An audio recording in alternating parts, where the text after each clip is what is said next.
xəbər saytlarının rəylərində və digər saytlarda, səhifələrdə görürəm ki, yazıblar TikTok bağlansın, TikTok bağlansın, TikTok bağlansaydı canımız qurtarardı, nə bilim nə. Ay qardaş, bu TikTokda nə görmüsüz ki, siz onun bağlanmağını istəyirsiniz? TikTok mən deyərdim ki, ən ideal sosial media platformudur. TikTokdan mənim öyrəndiklərimi heç universitetdə öyrənməmişəm.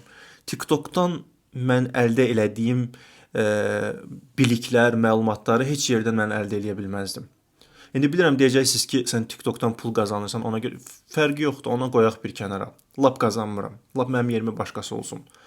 TikTok mənim fikrimcə ən ideal sosial media platformudur. Nəyə görə? Çünki TikTokun alqoritmi elə qurulub ki, bu sənin öz maraqlarına xitab eləyir. Yalan olmasın, bəlkə mən 2006-cı ildən, bəlkə ondan da tez əvvəldən internetə girirəm. Müxtəlif saytlarda olmuşam. MySpace-də də olmuşam, Tumblr-da da olmuşam, Facebookun təzə çıxan vaxtlarında da olmuşam, MSN Messenger var idi o vaxt. Onda hamısını bilirəm, hamısında olmuşam. İndiyə qədər mən deyərdim ki, ən ideal sosial platforma TikTokdur. Çünki TikTokun alqoritmi sənin öz maraqlarına xitab eləyir və hansısa bir məlumat haqqında öyrənmək istəyirsənsə, misal üçün, yəni ki, deyək ki, hansısa bir biznes haqqında olsun, hansısa yatırım etmək, nə bilim, öz sahəndə fərqi yoxdur. Tutaq ki, sən salonda dırnaq ustası işləyirsən. Dırnaq ustası olaraq necə ucalmaq olar, onu sənə təqdim eləyir TikTok.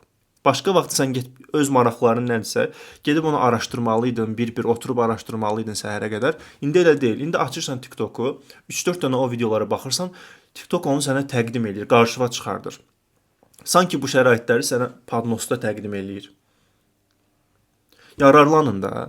Yox, əgər siz üzr istəyirəm ifadəmə görə, bu arxası ilə tanınanlar, əxlaqsız hərəkətlər eləyənlər, onlar hər zaman olub və olacaqlar da. Bu dünyanın qanunudur. Siz onlara baxırsınızsa, onlara maraq verirsinizsə, onlara belə deyim də, onları dəyər verirsinizsə, belə deyim. Dəyər təkcə o demək deyil, sən onu tərifləmək, yox. Dəyər vermək o deməkdir ki, onu izləyirsən və sən onu baxışsay gətirirsən, o da ondan zövq alır.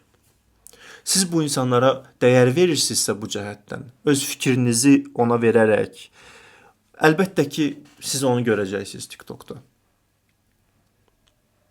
Belə çox uzun videolar çəkmək olmur burada, ona görə çox danışmaq istəmirəm. Amma yəni ki, saatlarla danışa bilərəm bu mövzuda ki, TikTokdan sən necə öz həyatını dəyişə bilərsən, necə öyrənə bilərsən, hər şey öyrənə bilərsən bu platformadan.